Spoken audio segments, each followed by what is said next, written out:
Hi, everyone. Welcome back to Money Talk Podcast. I'm Lisa. Today, we're turning conventional wisdom on its head by asking a bold question. Should you keep your cash in the bank? With inflation, low returns, and financial instability, the answer is becoming clear. Maybe not. Joining me is Ryan, who has studied where real wealth is built when banks fail to deliver. Ryan, thanks for being here. Thanks, Lisa. Good to be back. This topic is critical. We live in a world where holding cash in banks is increasingly risky, not because the bank fails tomorrow, but because your cash is losing value, opportunity, and growth every day. And in 2026, this issue becomes even more urgent. Yes. So today we cover 6 assets, proven alternatives to bank cash, that can outperform banks, protect value, and potentially make you rich.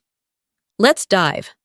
Number 1, precious metals, gold, silver, in some cases, platinum. These are among the classic assets that have stood the test of time, especially when fiat currency falls or inflation rises. When you hold cash in a bank, you're exposed to inflation, low interest rates, and banking system risk. Precious metals aren't perfect, but they hedge against currency erosion and instability. So it's not about glamour gold bars in a vault. It's strategic value preservation and optional growth. Exactly. Allocate with discipline, understand storage/tax issues. But yes, this is an asset many wealthy people keep. Asset 2. Real estate and land. Why is this better than simply leaving your money in a bank? Because money in the bank sits idle. Real estate, especially income-producing or appreciating land, works for you.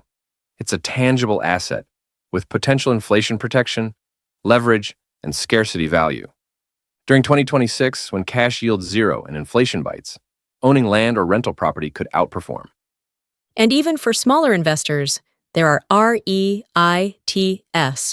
fractional ownership, etc. Yes, but key. You need to manage risk, know location, know your numbers. Real estate isn't automatic. Third, dividend-paying stocks and well-valued companies. Leaving cash in bank means zero growth, but quality equities give you ownership, growth, and sometimes income. Why value-oriented rather than hype stocks? Because in unstable times, the market punishes hype and rewards fundamentals. Cash in bank is safe but stagnant. A good business still earns, grows, keeps up with inflation. So this asset makes your money work rather than just sit. Asset number 4, commodities, industrial metals, raw materials, energy resources. Yes, when banks pay nothing and fiat weakens, commodities tend to rise. Scarcity, demand, inflation. These assets respond to macro cycles. But not all commodities are equal, right?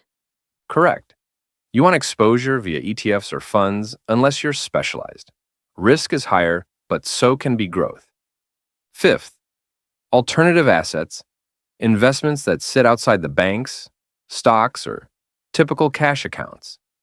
Think private equity, farmland, collectible art, niche funds. These are less liquid, yes, but also less correlated with bank yields. Exactly. If your cash is earning nothing in the bank, moving part of your wealth into alternatives can provide optionality and growth. But you must understand risk, fees, and liquidity. Finally, asset 6, cash flow business ownership or digital/go online assets.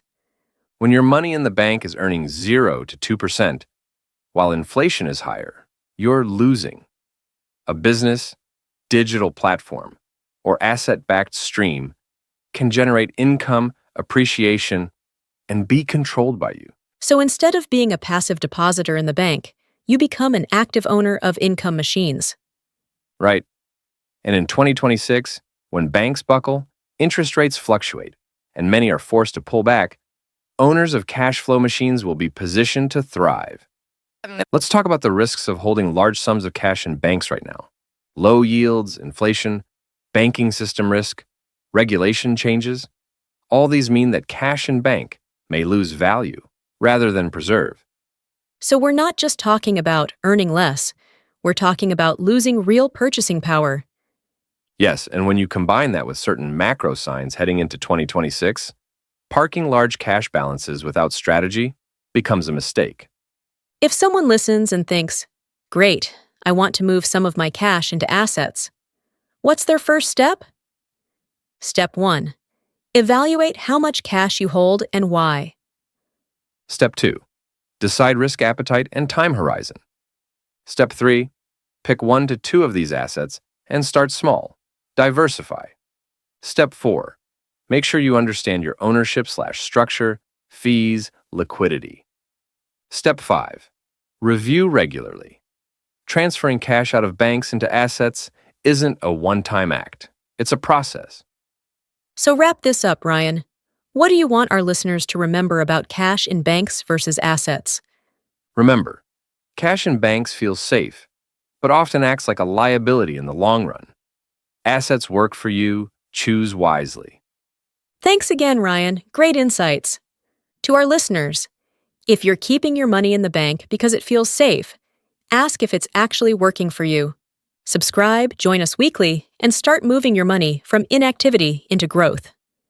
This is Money Talk Podcast. Think smart, act rich. See you in the next episode. Bye.